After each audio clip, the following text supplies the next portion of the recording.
Hi, Chris Sorensen, founder of Help. One of the programs that I'm extremely proud to be taking part in is in California. The Department of Real Estate Commissioner, Mr. Jeff Davey, he wanted to do consumer protection through education, as I do, and he created a financial literacy venture in which we created a program called Financial Sense to White Picket Fence.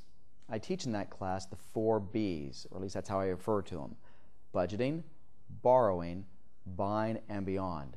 One of the things, obviously, that you're watching this video for is how do I improve my FICO score? And we talk a lot about that when it comes to budgeting, is also the borrowing portion. Here are a few very simple tips that you can utilize to help increase your score. And I would also encourage you to get in touch with a HUD-approved nonprofit counselor. At no cost to you, they can assist you with respect to improving your score and giving you the tools and things that you need to do in order to lower your debt, manage your funds better, and increase your score.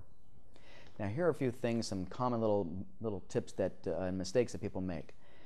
Let's assume, for the sake of argument, that you have available credit of $10,000 on a credit card. I'm going to use this because it's an easy way for me to do it with respect to math.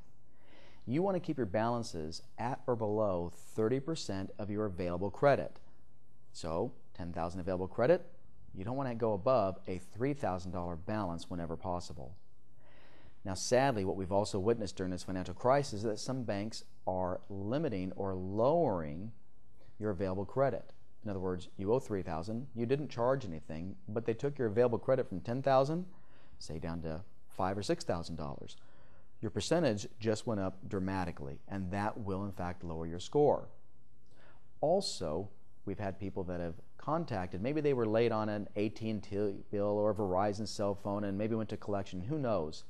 But that negative credit item may not have shown up, but nobody knows about it. But the minute you call your lender and say, I'd like to know if you can lower my interest on my credit card, they do what's known in the industry as a soft pull. They'll look at your credit because you gave them permission to do so in the fine print, and they will then see that you have a collection account with AT&T or Verizon, and instead of giving you a lower interest rate, they will rise or raise your interest rate, and in some cases even lower your available credit.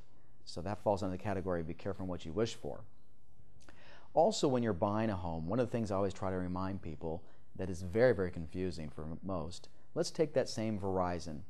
That Verizon bill that, well, upon moving, because maybe years ago you lost your home or you moved from an apartment and you moved 2 or 3 times, they couldn't find you to actually remind you that, hey, you still owe us $186. And so it turns into a $186 collection account that maybe on your credit report shows $286. Who knows?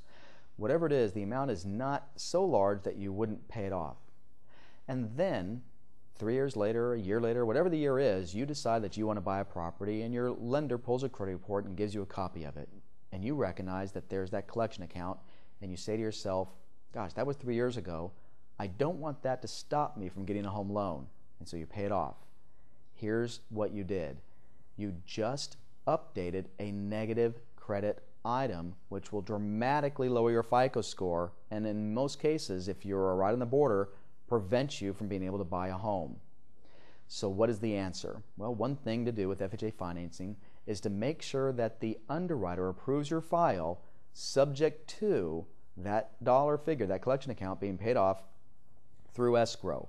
This is very, very crucial. I've seen so many people that have tried to buy homes here recently and have been extremely let down because nobody gave them just a little subtleties. The devil's in the details.